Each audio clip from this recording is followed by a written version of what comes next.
Meme kanseri kadınların her iki memesinde yani göğüslerinde görülen kansere verdiğimiz addır.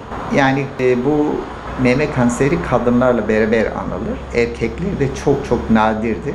Tüm yaşamı boyunca yani bir kadın doğduktan ölene kadar 10 kadından birisi, bazı coğrafyalarda 8 kadından birisi meme kanserine yakalanıyor. Onun için kadınlar için korkulu bir rüyadır. Sık görülür.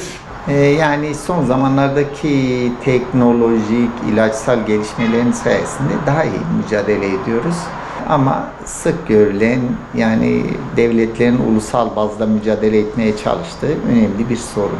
Meme kanseri teşhisiyle bize geldikten sonra nasıl fark ettiniz diye sorduğumda diyor ki doktor bey işte banyoda ben göğsüme bir kitle geldi öyle fark ettim. Ya işte eline çarpıyor. Mesela bir şekilde ele gelen kitle çok önemli bir şeydir. Ama bazı insanlar geciktiriyor. O zaman memede kızarıklık oluyor. Çok geciktiğinde o kızarık yer yara açılabiliyor. Kültür düzeyi düşük. Bizim toplumumuz gibi az gelişmiş toplumlarda böyle de görürüz. Ama ana bulgu kitledir. Ağrı az görülür. Ama ana bulgusu kitledir. Yani meme kanseriyle mücadelede diyelim son 20-30 yılda meme kanserinin tedavisinde çok büyük başarılar elde edildi. Hastaların ölüm oranı azaldı, yaşam süresi uzaldı. Bu hangi sayede oldu? En önemli sebebi mamografi denilen tarama metodu. Tarama metodu diyelim kadınlar sağlıklı hiçbir şey yokken 40 yaşından itibaren diyorsunuz yılda veya 2 yılda bir mamografi çektireceksiniz. Mamografi de KETEM'ler var. KETEM'ler kanser araştırma tarama merkezleri kanser tarama merkezleri. Bir kadın KETEM'e gittiğinde ona ücretsiz mamografi çekiliyor. Siz mamografi çektiğinde bir kadın eline kitle gelmeden yani bir kadının eline kitle geliyorsa onun kanserin boyutu 3-4 santimdir ama mamografi tespit ederse yaklaşık 1,5 santim. O zaman koltuk altına uzağa sıçrama olasılığı çok azalıyor. İkinci yani meme kanseriyle mücadelede başarılı yöntem de geliştirilen ilaçlar. Mesela 1970'te eş zamanlı Amerika ve İtalya'da kemoterapi kullanmaya başlamış. Sonra yavaş yavaş kemoterapi daha az zararlı, daha etkili ilaçlar üretilmiş. Sonra derken genetik yöntemler, akıllı molekül, biyolojik alt tipleri belirlenmiş meme kanserinin ve biyolojisine göre farklı tedavi yapıyoruz. Hep ilerleme olmuş. Dolayısıyla da meme kanserinin ölümcül yönü evre 4 hariç çok azalmış. Böylece hastaların yaşamı hem mamografi, tarama hem de iyi tedaviyle bayağı ilerleme kaydettiğimiz bir kanser. Meme kanserinin teşhisi diyelim bir kitle olduğunda şüpheli bir kitle dışı lezyon, kitle olmadan şüpheli bir lezyon olduğunda öncelikle oradan parça aldırıyoruz. Parça alındığı zaman patolog inceliyor. Patolog inceledikten sonra kanser diyor. Yani patolojik kanser dediğinde artık teşhis kanserdir. Sonra biz ikinci sorumuz şudur. Bu meme kanseri ne kadar yayılmış? Evre 1, 2, 3, 4 hangi evrededir?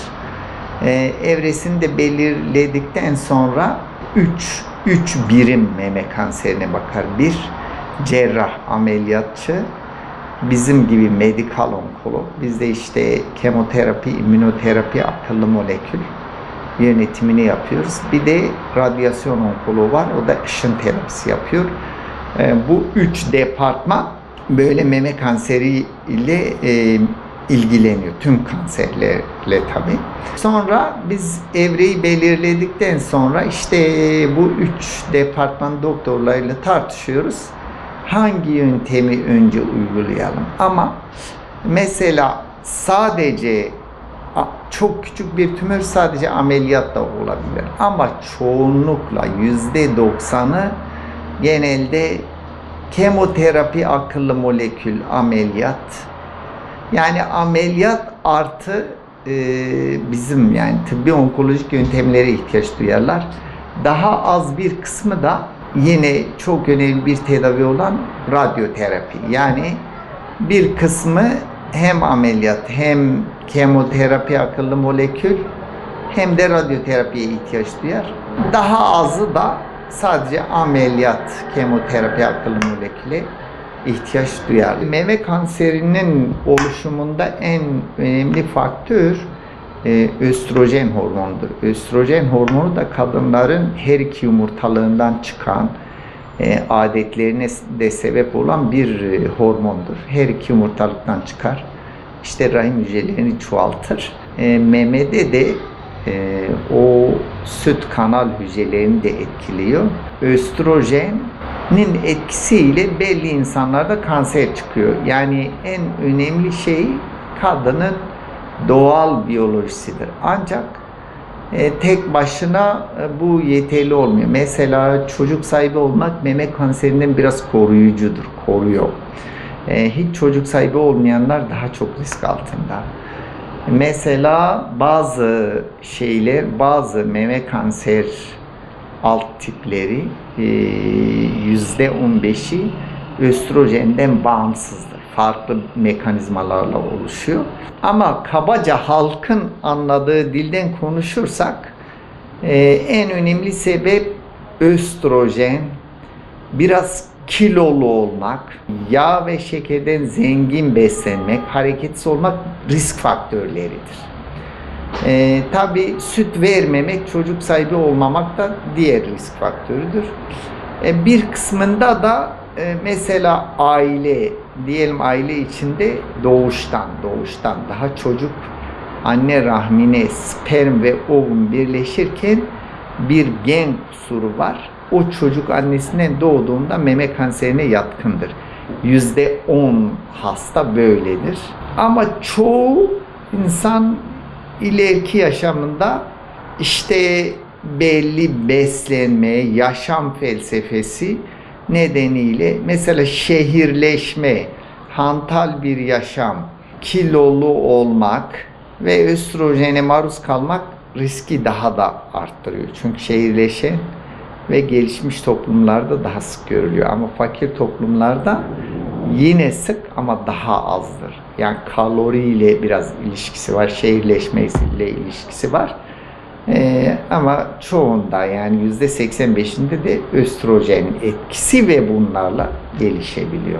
Şimdi meme kanserine yakalanmış hastalar zaten işte güvenilir, bilgili, kendi doktorunun önerisiyle sürekli kontrol altında olacaklar. Meme kanserine yakalanmayanlar da mesela genç yaşta ailesinden meme kanseri olan insanlar daha genç yaşta doktora danışacak. Ama bir riski olmayan, ailevi riski olmayanlar da 40 yaşından itibaren mamografi çektirecek.